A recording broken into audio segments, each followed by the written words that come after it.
নমস্কার সুধী প্রিয় দর্শক, ভোরের আলো ইউটিউব নিউজ চ্যানেলে আপনাদের সবাইকে স্বাগত জানিয়ে শুরু করছি সন্ধ্যেকালীন আপডেট। আর কিছু সময়ের মধ্যে বদলে যাবে দক্ষিণবঙ্গের আবহাওয়ার পরিস্থিতি।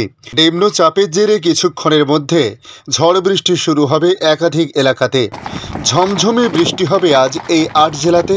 তাই আবহাওয়া দপ্তরে কী জানিয়েছে, কোন কোন জেলায় আজ ভারী বৃষ্টিপাত হতে পারে, আগামী কয়েকদিন আবহাওয়ার পরিস্থিতি কেমন থাকতে পারে এবং বাংলাদেশ আবহাওয়া দপ্তর বাংলাদেশ নিয়ে কী জানিয়েছে তা জানাবো আজকের এই ভিডিওর মাধ্যমে। অবশ্যই ভিডিওর শেষ পর্যন্ত দেখতে অনুরোধ করলাম। ভ্যাবসা গরমের মধ্যে আবহাওয়ার পরিবর্তনের পূর্বাভাস দিল আলিপুর আবহাওয়া দপ্তর। আবহাওয়াবিদদের অনুমান, আগস্টের শুরুতেই বঙ্গোপসাগরে একটি নিম্নচাপ তৈরি হতে পারে। সেই নিম্নচাপের প্রভাবে ভারী বৃষ্টির সম্ভাবনা রয়েছে দক্ষিণবঙ্গের একাধিক জেলায়। তবে আজ থেকে আগামী শনিবার অবধি ভারী বৃষ্টির পূর্বাভাস রয়েছে বেশ কয়েকটি জেলাতে। রবি থেকে কিন্তু কমতে পারে বৃষ্টির দাপট। তাই নিম্নচাপের জেরে দক্ষিণবঙ্গে আজ বৃষ্টিপাতের সম্ভাবনা রয়েছে। বিকেলের পর রাতের দিকে উত্তর ২৪ পরগনা, দক্ষিণ ২৪ পরগনা এবং পূর্ব ও পশ্চিম মেদিনীপুরে ভারী বৃষ্টির পূর্বাভাস রয়েছে। কলকাতা সহ বাকি জেলাগুলিতে বিক্ষিপ্তভাবে ভিজতে পারে বলে পূর্বাভাস দিয়েছে আবহাওয়া দপ্তর। আগামীকাল ১ আগস্ট গাঙ্গেয় পশ্চিমবঙ্গের ওপরে একটি নিম্নচাপ তৈরি হওয়ার সম্ভাবনা রয়েছে, যার জেরে বৃষ্টি বাড়তে পারে বলে জানানো হয়েছে। ১ আগস্ট বৃষ্টির পূর্বাভাস রয়েছে কলকাতা, পূর্ব মেদিনীপুর, পশ্চিম মেদিনীপুর, উত্তর ২৪ পরগনা, দক্ষিণ ২৪ পরগনা, হাওড়া, হুগলি, বাঁকুড়া ও পূর্ব বর্ধমানে।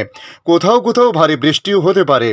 ৭০ মিলিমিটার থেকে ১১০ মিলিমিটার পর্যন্ত বৃষ্টি হতে পারে কোথাও কোথাও। জারি করা হয়েছে হলুদ সতর্কতা। আলিপুর আবহাওয়া দপ্তরের পূর্বাভাসে বলা হয়েছে, আগামী কয়েকদিন বৃষ্টি জারি থাকবে দক্ষিণবঙ্গের জেলাগুলিতে। কিছু কিছু জেলায় ভারী বৃষ্টির পূর্বাভাসও জারি করা হয়েছে। আপাতত দক্ষিণবঙ্গের জেলাগুলিতে তাপমাত্রা খুব একটা হেরফের হবে না। পাশাপাশি আবার যদি উত্তরবঙ্গের দিকে তাকাই, সেক্ষেত্রে উত্তরবঙ্গের জেলাগুলিতে তাপমাত্রা খুব বেশি হেরফের হবে না। আজ কলকাতা ও তার সংলগ্ন এলাকায় আকাশ সাধারণভাবে মেঘলা লক্ষ্য করা গেছে। বিক্ষিপ্ত সামান্য বৃষ্টিপাত হয়েছে, তবে বিকেলের পর রাতের দিকে বজ্র বিদ্যুৎ সহ বৃষ্টির সম্ভাবনার কথা জানানো হয়েছে। উত্তরবঙ্গে আজ ভারী বৃষ্টির পূর্বাভাস কোথাও সেভাবে নেই। ভিজতে পারে দার্জিলিং, জলপাইগুড়ি, আলিপুরদুয়ার এবং কালিম্পং জেলা। হালকা থেকে মাঝারি বৃষ্টির সম্ভাবনা। বাকি উত্তরবঙ্গের প্রায় সব জেলাতে ২-১ পশলা বৃষ্টি হতে পারে। আগামী ৬ আগস্ট পর্যন্ত উত্তরবঙ্গের সব জেলাতেই হালকা থেকে মাঝারি বৃষ্টিপাতের সম্ভাবনা রয়েছে। আবহাওয়া দপ্তর জানাচ্ছে, আগামীকাল কলকাতাতেও বৃষ্টিপাতের সম্ভাবনা বাড়তে পারে। মহানগর ছাড়াও পার্শ্ববর্তী অঞ্চলে শহরতলিতেও মাঝারি থেকে ভারী বৃষ্টি হতে পারে। ভিজতে পারে পূর্ব মেদিনীপুর, পশ্চিম মেদিনীপুর, উত্তর ২৪ পরগনা, দক্ষিণ ২৪ পরগনা, হাওড়া, হুগলি, বাঁকুড়া ও পূর্ব বর্ধমান। কোথাও কোথাও ভারী বৃষ্টিরও আভাস রয়েছে। সেই সব জায়গায় বৃষ্টি হবে ৭০ থেকে ১১০ মিলিমিটার পর্যন্ত বলে মনে করছেন আবহাওয়া দপ্তর। তাই ওই সব জায়গায় হলুদ সতর্কতা জারি করা হয়েছে। শুক্রবার আবার দক্ষিণবঙ্গের ৩ জেলায় যথাক্রমে পুরুলিয়া, পশ্চিম বর্ধমান এবং বীরভূমে ভারী বৃষ্টির পূর্বাভাস দেওয়া হয়েছে। বৃষ্টি চলবে ঝাড়গ্রাম, বাঁকুড়া, পূর্ব বর্ধমান, মুর্শিদাবাদ, নদিয়া, কলকাতা, হাওড়া, হুগলি, উত্তর ২৪ পরগনা, দক্ষিণ ২৪ পরগনা, পূর্ব মেদিনীপুর এবং পশ্চিম মেদিনীপুরেও। এদিকে বাংলাদেশ আবহাওয়া দপ্তর তাদের আপডেটে জানিয়েছে, দেশ জুড়ে দিন ও রাতের তাপমাত্রা সামান্য কমতে পারে বলে জানিয়েছে বাংলাদেশ আবহাওয়া অধিদপ্তর।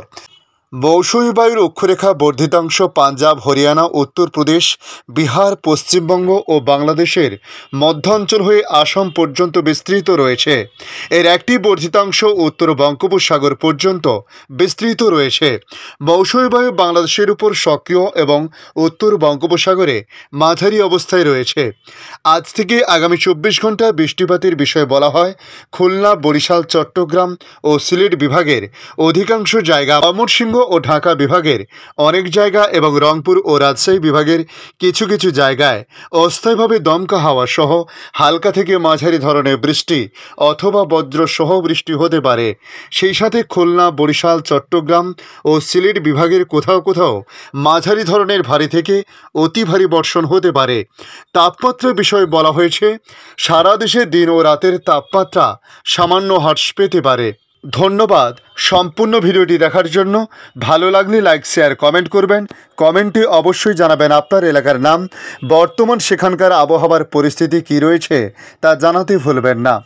পাশাপাশি নতুন বন্ধুদের কাছে রিকোয়েস্ট করব, চ্যানেলটি সাবস্ক্রাইব করে রাখুন, তাহলে পরবর্তী আপডেটগুলি অতি সহজে আপনাদের কাছে পৌঁছে যাবে। ভালো থাকুন, সুস্থ থাকুন। ধন্যবাদ।